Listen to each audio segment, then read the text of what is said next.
मित्रांनो, मी दीपक सावंत तुमच्याकडे समोर एक काम घेऊन आलो आहे. हा एक शाफ्ट, ह्याला खड्डा पडला. इथे बेरिंग बसते, ती बेरिंग अशी लूज बसते. तर हा आहे पंख्याचा शाफ्ट आणि आपण ह्याला आता वेल्डिंग करणार आहोत आणि ह्याला आपण कटिंग करणार आहोत. तर वेल्डिंग करून ह्याला आपण कटिंग करून हा शाफ्ट परत रिपेअर करणार आहोत. बघा पुढे कसं आहे.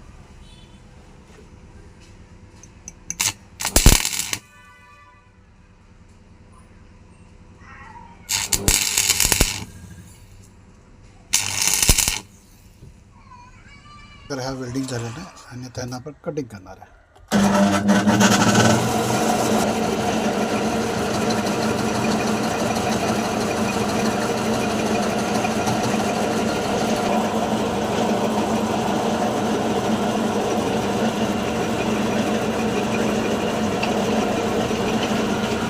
अशा प्रकारे ही कट मारून झालेली आहे. आता त्याच्यात बेरिंग बसणार आहे.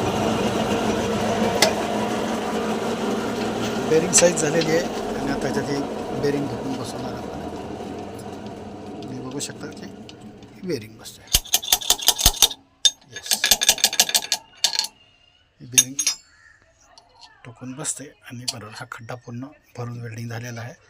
आणि अशा प्रकारे हा तुमच्या पंख्याच्या आतमध्ये जो रॉड असतो तो वेल्डिंग करून भरून त्याचा खाचा भरून सक्सेस झाला आहे. ये ये ये ये ये